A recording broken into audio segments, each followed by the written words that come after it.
que debe seguirse con cierto propósito, como consecuencia necesaria de algo o con el fin de lograr cierto propósito. Si nos vamos a Eclesiastés, es bueno que ustedes sepan que traje muchos versículos bíblicos. Todas esas etiquetas de colores, todos son versículos bíblicos que respaldan la prédica del diezmo. Entonces, si nos vamos a Eclesiastés 10:19, dice, en el nombre de Jesús: por el placer se hace el banquete y el vino, y este alegra a los vivos, y el dinero sirve para todo. ¿Para qué sirve el dinero? Para todo. ¿Quién necesita dinero? Todos. ¿Quién cree que el dinero es necesario en nuestras vidas? Todos. El dinero, gracias Pedro. El dinero puede suplir nuestras necesidades.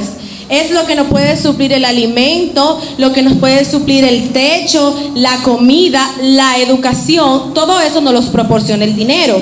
Por ende, es algo muy importante. No es lo más importante, pero es muy importante. ¿Quién está de acuerdo conmigo? Entonces, el dinero no fue creado por Dios. ¿Quiénes lo saben que el dinero no fue creado por Dios? Amén. Amén. Dios lo que creó fueron recursos y riquezas. El dinero fue creado por el hombre. ¿Con qué finalidad? Bueno, en los tiempos de antes, muy para atrás, se utilizaba algo que se llamaba el trueque. ¿Quién ha oído a mencionar el trueque? Bueno, según yo recuerdo en el colegio me enseñaron que el trueque es un intercambio de bien o servicio, porque en ese tiempo no existían las papeletas. Entonces, significa que el dinero en papeletas representa un bien o servicio. De hecho, si usted mira en las papeletas, cada papeleta tiene un equivalente a una porción de un lingote de oro que están guardados en todas las reservas de los países. Amén. Pero entonces, como decía, el dinero no fue creado por Dios, fue creado por los hombres. El dinero es un medio de intercambio que representa un valor o símbolo. Si me voy a Mateo 6:32, una recomendación, no lo busquen, son muchos. Yo lo tengo todo aquí. Mateo 6:32 dice: porque los gentiles buscan todas estas cosas, pero vuestro Padre Celestial sabe que tenéis necesidad de todas estas cosas. Los gentiles representan a las personas del mundo, las personas que no conocen a Dios. Amén. Entonces, me dice aquí en la Biblia, en Mateo, que los gentiles diariamente se afanan por buscar el pan, por buscar calzado, por buscar el techo. Pero para nosotros los cristianos, Dios sabe que todas estas cosas, o sea, que Dios conoce las necesidades que tenemos cada uno de nosotros, de los que estamos aquí. Entonces, si Dios creó las riquezas, si Dios creó los recursos y no fue Él quien creó el dinero, ¿es malo el dinero? No es malo el dinero. Si me voy a 1 de Timoteo 6:10, dice: porque raíz de todos los males es el amor al dinero, el cual, codiciando algunos, se extraviaron de la fe y fueron traspasados de muchos dolores. Entonces vemos que por la palabra de Dios, esta nos dice que el dinero no es malo. Lo que es malo es el amor al dinero. ¿A qué nosotros le expresamos amor? O sea, le expresamos amor a nuestra madre, a nuestro padre. Cuando nosotros, por ejemplo, cuando las personas se casan, dice la Biblia que dejará padre y madre y se unirá a su esposa. O sea que ese es un gran amor. Cuando usted deja todo para unirse a su esposa, le expresamos amor a Dios. Entonces, el amor al dinero, poner como prioridad el dinero, ahí está el mal. Cuando nos desviamos del propósito, cuando nos desviamos en la bendición y nos olvidamos de quién nos la proporcionó.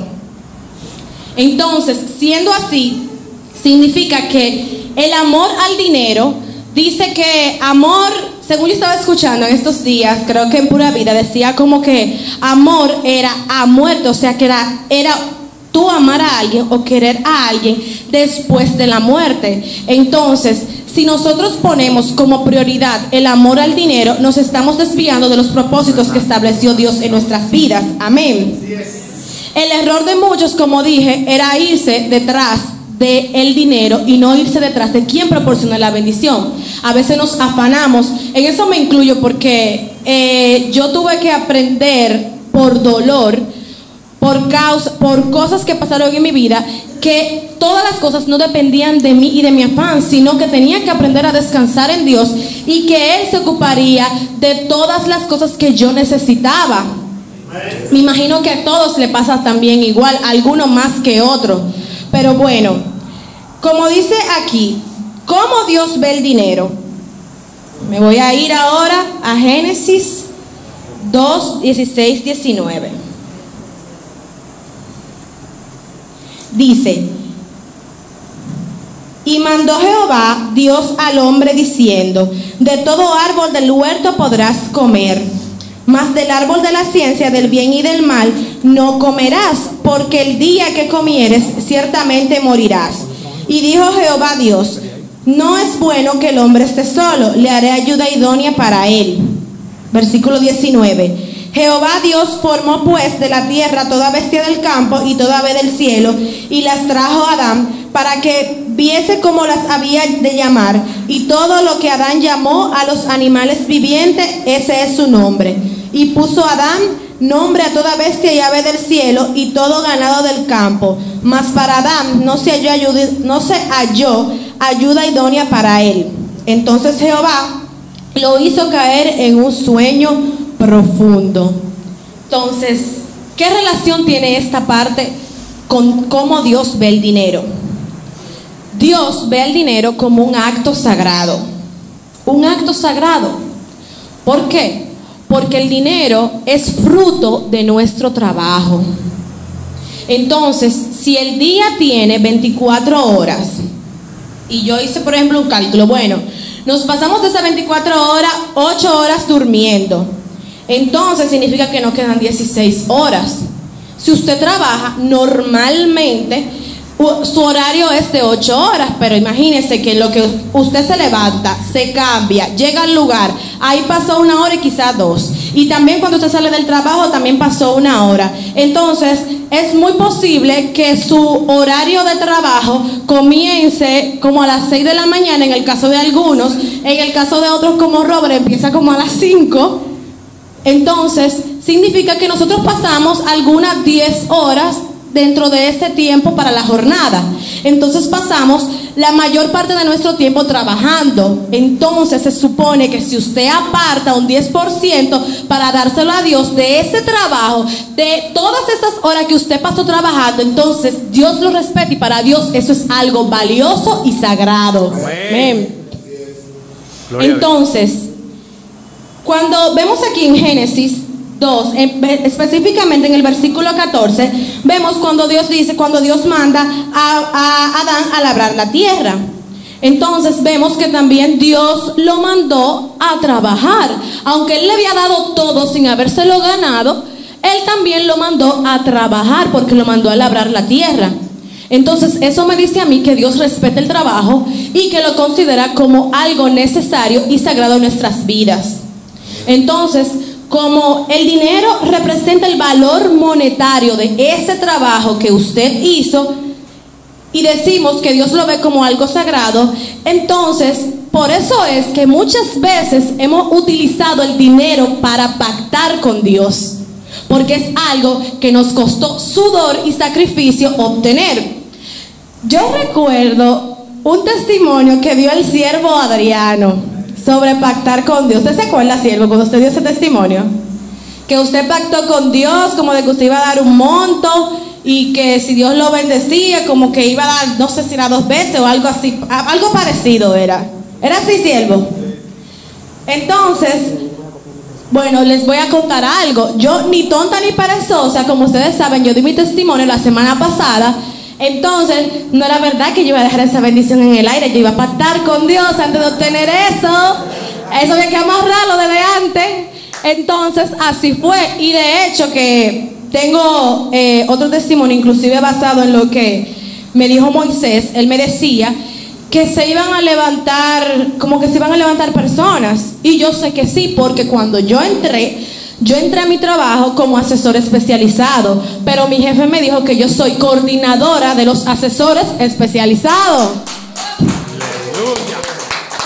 Entonces, yo sé que él mismo me lo dijo, que él iba a ver cómo manejaba la situación, porque yo iba a ser coordinadora de personas que tenían hasta 4 años trabajando en la empresa. Y cómo va a ser que una recién llegada, una chamaquita recién llegada, va a coordinar el trabajo de ellos. Pero Dios es grande y es a Jehová mi proveedor al que yo le sirvo, y con ese fue con el que yo pacté, y a ese fue a quien yo le di prioridad. Amén. Amén. Así es. Entonces, el amor al dinero, volvemos atrás al amor al dinero, significa la importancia, dar el primer lugar al dinero y convertirlo en Señor. Inmediatamente usted le da prioridad al dinero, usted lo convierte en el Señor de su vida. Entonces el Señor de su vida no es Dios, sino es Mamón, es el Dios del dinero. ¿Quiénes sabían que Mamón es el Dios del dinero? Amén. Entonces, ¿qué sucede? Este principio a mí me trabajó mucho realmente, por la parte de que a veces nosotros desviamos nuestra mirada de Dios. Entonces decimos y le damos prioridad a cosas que realmente no importan, porque lo más importante es Dios.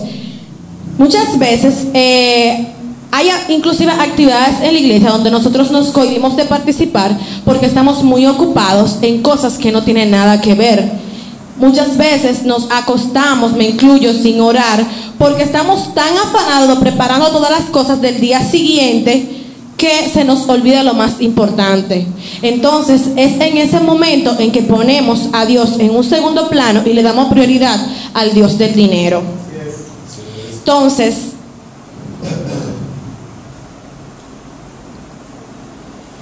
dice aquí bueno, me voy a ir nuevamente a Génesis 2:14. Dice: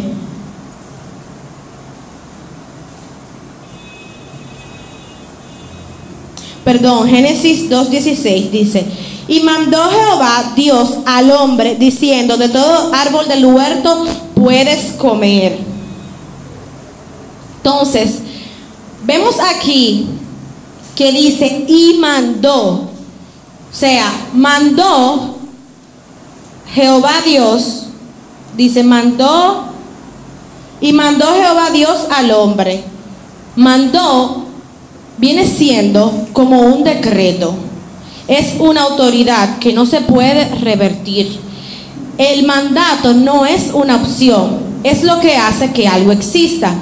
Ejemplo, Jesús dijo que cosas mandó a los apóstoles, o sea, los envió, y dijo que cosas mayores que él harán. Entonces eso me dice a mí que yo tengo autoridad para mandar, que yo tengo autoridad para mandar a la escasez a que se vaya, a la pobreza a que se vaya, a la enfermedad que se vaya. Tenemos potestad para mandar al devorador a donde él pertenece, a los infiernos. Entonces dice aquí, porque esta es la parte que quiero desglosar: y mandó Jehová Dios al hombre diciendo, de todo árbol del huerto podrás comer, mas del árbol de la ciencia y del bien y del mal no comerás, porque el día que de él comieres ciertamente morirás. Vemos aquí como el árbol del bien y el mal, el árbol de la vida, en nuestras vidas, valga la redundancia, representa el diezmo. ¿Por qué? Porque ese árbol lo separó el Señor, lo apartó, lo santificó. Y ese árbol, él le dijo a Adán que él no podía comer de ese árbol. Entonces era algo que era exclusivamente para el uso de Dios. Así es el diezmo en nuestras vidas. O sea que el árbol del bien y el mal representa el diezmo en nuestras vidas cotidianas en este momento. Entonces Dios en el Edén puso ley, orden y límites. Vemos más adelante cómo Adán viola esa ley y transgrede los límites comiendo del árbol prohibido, y ahí es cuando entra en maldición. Entonces eso me dice a mí que en todo lo que Dios hace, Él pone ley. La ley trae un orden que nos lleva a respetar un límite. Asimismo es en nuestra vida diaria. En la casa que no hay ley, lo que hay es un desorden y no mora Jehová. Amén.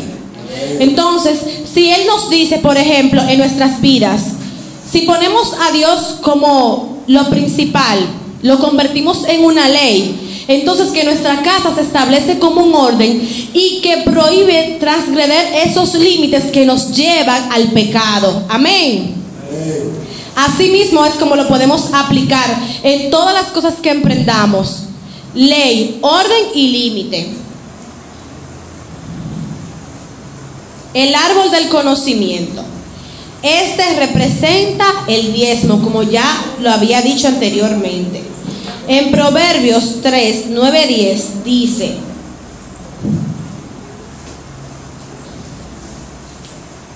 honra a Jehová con tus bienes y con las primicias de todos tus frutos, y serán llenos tus graneros con abundancia, y tus lagares rebosarán de mosto. Aquí vemos claramente cómo Dios una vez más habla del diezmo. Vemos aquí que Él dice que cuando nosotros le diezmemos y les demos la primicia de nuestros frutos, serán llenos nuestros graneros, o sea, seremos provistos. Él no nos dejará solo. Lo que Él pide es que le demos prioridad, que le demos el 10% de nuestra entrada. Cuando Adán tomó lo que no era de Dios, pasó a tener una deuda con Él. Porque cuando él pecó y comió del árbol del bien y del mal, lo que hizo fue que se endeudó con Dios porque tomó algo que a él no le pertenecía, que ya estaba consagrado y apartado para Dios. Entonces, asimismo, cuando nosotros tomamos el diezmo y no se lo damos a Dios, estamos teniendo una deuda con Él y por ende le estamos robando a Dios. Amén. En Hebreos 7:8 habla también del diezmo, porque hay personas y hay religiones que dicen que el diezmo era una ley del antiguo mandamiento. Yo lo he escuchado en la televisión decir eso, que eso era en el Antiguo Testamento y que ya eso se abolió porque el Señor dijo que este era el tiempo de la gracia y que Él prefería mejor obediencia que sacrificio. Pues no, miren como en Hebreos 7:8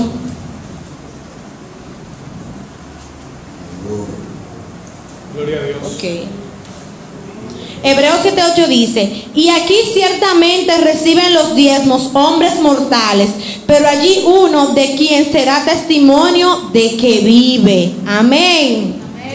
O sea, que nosotros dentro de la ley debemos de dar el diezmo porque aquí lo recibe un hombre mortal, pero cuando usted hace el acto de darlo, se abren los cielos a su favor porque Él es quien los recibe. Amén.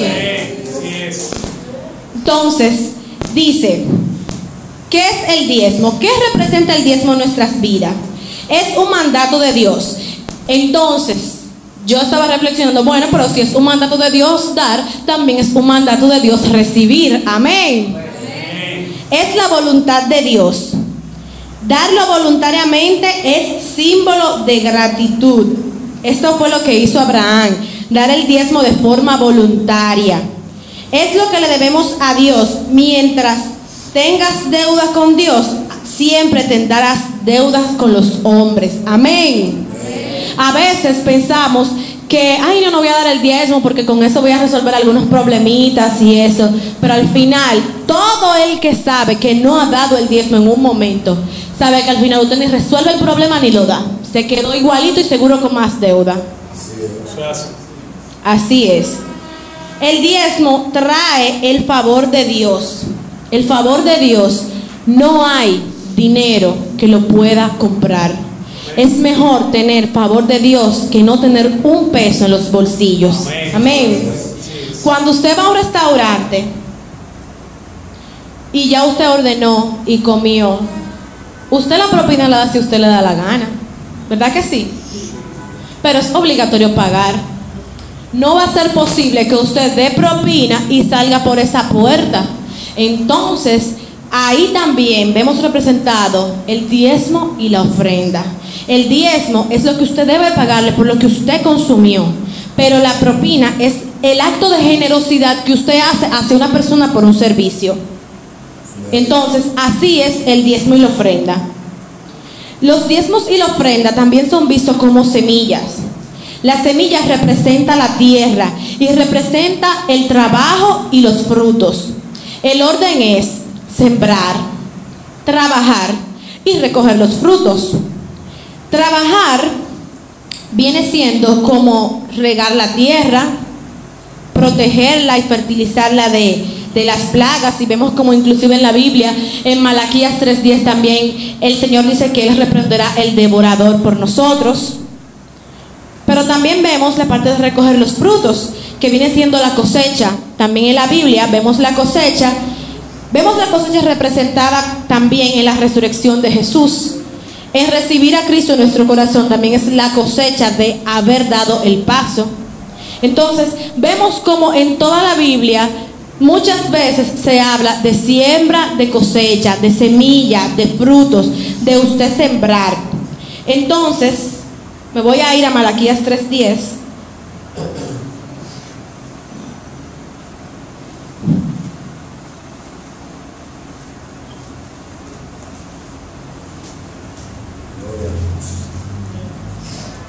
Ok.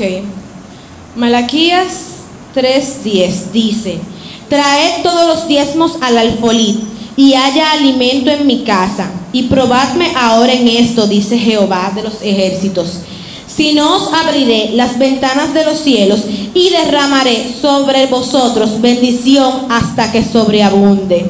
Reprenderé también por vosotros al devorador, y no os destruirá el fruto de la tierra, y vuestra vid en el campo será estéril, dice Jehová de los ejércitos. Aquí una vez más vemos cómo el Señor nos pide probarlo en esto, cómo esto es una ley instaurada por Dios.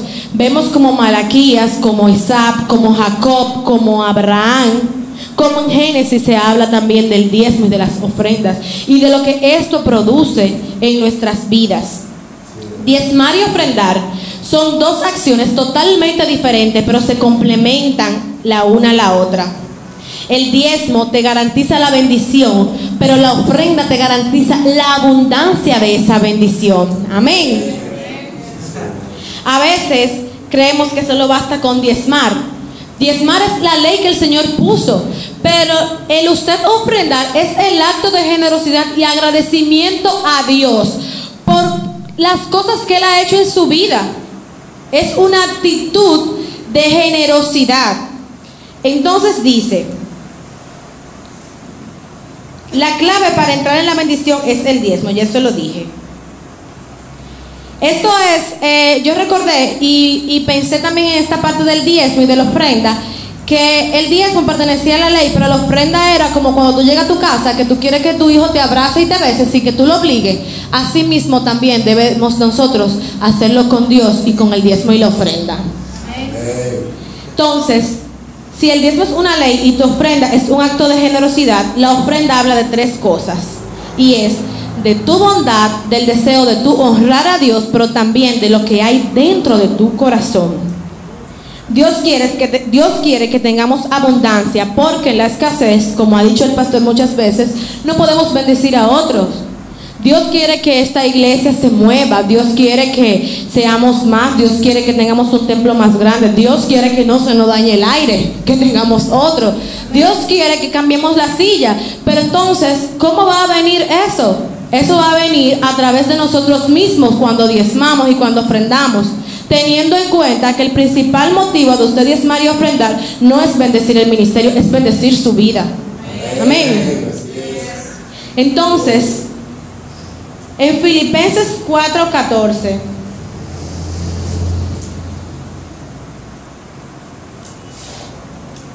ok, Filipenses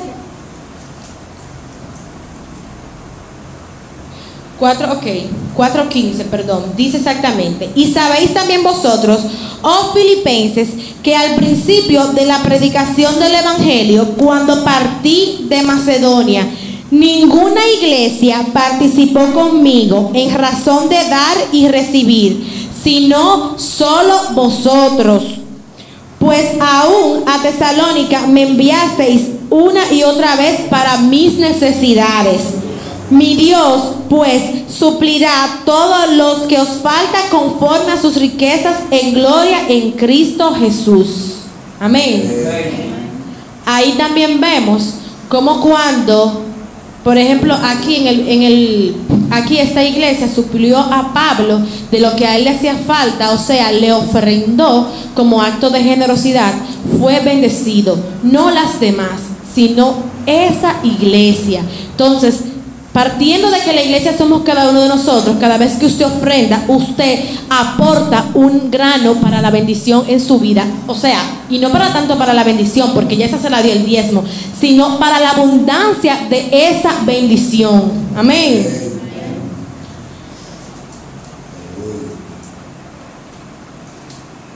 Cuando a veces nos llega el momento de diezmar y ofrendar, decimos: Dios mío, pero yo no tengo dinero, o wow, pero que en la iglesia que hablan de dinero que yo no tengo. Muchos sabemos que el diezmar y el ofrendar son actos de adoración a Dios, y que más allá, yo casi siempre trato de, cuando me paro aquí, decirlo, y cuando vengo y me toca hablar de la ofrenda, siempre digo que no importa cantidad, sino es la calidad de tu ofrenda. Es que si tú das un peso y si tú lo das conforme a lo que Dios puso en tu corazón, con el deseo de tú agradarle, y que más allá de esa cantidad monetaria es el acto de tú agradecer a Dios, eso basta. Amén. No es la cantidad que va a definir la abundancia de tu ofrenda, es la calidad de esta la que define la cantidad de bendiciones y de abundancia que viene sobre tu vida. No es que al que da más, Dios le va a dar más. No, es a lo que tú das más, pero de tu corazón. Si tú solamente tienes tus manos para alabar a Dios y para adorarle, porque eso es un acto de adoración, pues levántate y adórale y créele que Él es el que te va a suplir. Gózate en que tú en el momento no tienes, porque en la necesidad es donde realmente se conoce de qué está hecho tu corazón. Pero también en la necesidad es el momento indicado para que Dios obre en tu vida y tú puedas ver la bendición. Amén. Los muchachos, pasen por aquí ya. Entonces, ya habiendo hablado de que el diezmo es un principio, que es una ley que el Señor instauró, viendo ya todos los versículos donde se ha hablado ya del diezmo, de la ofrenda, de que el diezmo te garantiza la bendición, pero la ofrenda te garantiza la abundancia de esa bendición. Habiendo hablado de que el amor al dinero es lo malo y no el dinero en sí, que el Señor es un Dios que creó los recursos y las riquezas, que el hombre fue el que se inventó lo del dinero, y que aún más teniendo importancia el dinero, lo que importa es lo que tú haces con él y a quién tú se lo das y a quién tú le das prioridad. Entonces pasamos a la fase final, que es la de los ciclos. El universo opera basado en ciclos. Las estaciones del año pertenecen a un ciclo. Tiene que llegar la primavera, florecer. Aquí casi no la vemos por el tema de nuestro clima, pero quien ha tenido oportunidad de verlo, de estar en otros países, se dan cuenta que son muy marcadas las estaciones. Florecen los árboles en primavera, llega el verano, viene el calor, las hojas ya, lo que no terminó de florecer ya salió. Viene el otoño, que es un periodo donde hay un poco de frío, donde ya las hojas se van secando, pero viene el invierno, que es ya donde se congela todo. Eso es un ciclo. Para producirse la lluvia, tuvo que haber también un ciclo, pero también para nosotros la vida está compuesta de ciclos. Primero nacemos, crecemos, nos multiplicamos y morimos. Desde que ese ciclo se altera, viene entonces el caos. Asimismo es el diezmo. El diezmo trae a nuestra vida el ciclo de la prosperidad y de la libertad financiera. La razón de diezmar no es darle dinero a los ministerios para que funcionen. Ese es un resultado de nuestros diezmos. Al diezmar participamos activamente en el ciclo de la bendición de Dios a nuestras vidas. Cuando adoptamos conciencia de esto, entonces a partir de ahí es que nuestra vida cambia. Y es ahí donde yo le digo que a mí particularmente me trabajó en cosas que yo hacía hasta de forma incorrecta. Es bueno que ustedes sepan que cuando yo iba a otra iglesia yo diezmaba chisme. Porque yo decía, ay no, mi dinerito que vaya para mi iglesia. Pero no es así. No es cuestión de usted diezmar en su iglesia o en otra iglesia. Es el acto, de ofrendar. Es el acto de usted hacerlo, no importa donde usted se encuentre. Amén. Eso es lo que desata la bendición en su vida. Para terminar, hay 4 cosas que de nuestro interior que son manifestadas a través del diezmo.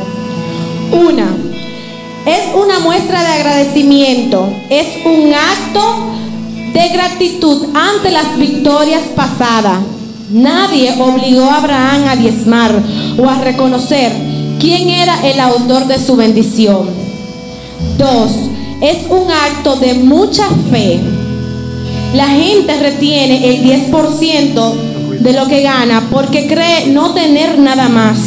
Es como tú decirle a Dios, yo no confío en ti, o yo confío en ti para una cosa y para otra no. Es una confianza parcial, porque cuando usted cree que por usted retener ese 10%, usted va a resolver los problemas mucho más allá de lo que Dios puede hacer por usted, entonces estamos equivocados. Tercero, demostramos plena confianza. El ejemplo fue en Jacob. En Génesis 28, 20 dice, e hizo Jacob voto diciendo, si fuere Dios conmigo y me guardare en este viaje en que voy y me diere pan para comer y vestido para vestir, y si volviere en paz a casa de mi padre, Jehová será mi Dios, y esta piedra que he puesto por señal será casa de Dios, y de todo lo que me dieres el diezmo apartaré. Eso es demostrar confianza en Dios. Eso es usted darle gratitud a Dios por lo que Él va a hacer en tu vida. O sea, no es solo usted diezmar y ofrendar como acto, como ley y como acto de generosidad por lo que Dios hizo, sino también como acto de fe por lo que Dios va a hacer en su vida. Quizás no tengamos dinero para ofrendar, como decía ahorita, pero creo que estamos en un momento apropiado donde sí tenemos la promesa de Dios. Tal vez no tengamos nuestros bolsillos llenos, pero sí tenemos la promesa de que Dios va a actuar en nuestra vida a favor de nosotros y de nuestras finanzas. ¿Quiénes lo creen? Entonces, vamos a ponernos de pie, porque también ustedes reciben. Entonces, desde nuestra adolescencia debemos de comenzar y aprender cómo atraer estas bendiciones a nuestras vidas. Recuerden que el diezmo y la ofrenda activan el ciclo de la abundancia y la prosperidad en nuestras vidas. ¿Y quienes no queremos ser prosperados? Todos queremos ser prosperados. Entonces es el momento de ponernos a cuentas con Dios. Vamos a orar. Cerremos nuestros ojos. Señor, gracias. Gracias por este momento, Señor. Gracias, Padre Celestial, por tus palabras, Señor. Tú sabes por qué la trajiste a tu casa en el día de hoy. Tú sabes, Señor Jesús, tú conoces cada uno de nuestros corazones, Señor. Y en este momento, Señor, nos reivindicamos, Padre. Y te pedimos perdón, Señor, por las veces que te hemos robado, Señor. Y pedimos perdón, Señor, para que tú, Padre, saldes esa deuda que hemos tenido contigo por las veces que no te hemos diezmado, Señor. Este momento, Padre, tú lo apartaste desde antes de la concepción del mundo, Señor, para que podamos arrepentirnos, Padre Celestial, de forma genuina, Señor, para que tú bendigas nuestras vidas, Señor, a través del acto de dar, porque tú dices que también el que da recibe y que tú pagas bien, porque tú devuelves el 100 por 1, Señor. Perdona, Señor, nuestras incredulidades, Padre. Perdona nuestra falta de fe. Perdona, Señor, también nuestra falta de compromiso y de entrega, Señor, hacia contigo, Señor. Perdona, Señor, las veces que no hemos diezmado, Señor, porque hemos violentado la ley, Señor. Perdona, Señor, las veces que hemos permitido, Señor, que nuestra mente gobierne nuestro corazón y hemos guardado la ofrenda que es para ti, Señor. Y en este momento, Padre, pactamos contigo, Señor, de que vamos a ser íntegros en todas las áreas de nuestras vidas, Señor, porque te creemos, porque esperamos en ti, porque esperamos y creemos la promesa que tú has establecido en nuestras vidas, Señor, desde hace mucho tiempo, Padre. Gracias, Espíritu Santo, porque nos das la oportunidad. Gracias, Espíritu Santo, porque tu misericordia nos alcanza y nos permite, Señor, reconocer que estamos en falta y dar un paso, Señor, de victoria y creer en ti. Yo, en el día de hoy, Señor, te prometo, Señor, y pacto contigo, que si en algún momento fallé, pues ya no lo haré, Señor. Y que pacto contigo, Señor, de que yo te daré lo que a ti te corresponde, Señor, como un acto sagrado, Padre. Que yo apartaré, Señor, primero lo que es tuyo antes de los demás, ante cualquier circunstancia, porque yo te creo, Señor, porque mi fe está más allá de cualquier problema, Señor, porque tú eres mi gran proveedor, Padre Celestial, y en ti es quien yo confío y a ti es a quien yo sirvo. En el nombre de Jesús, amén.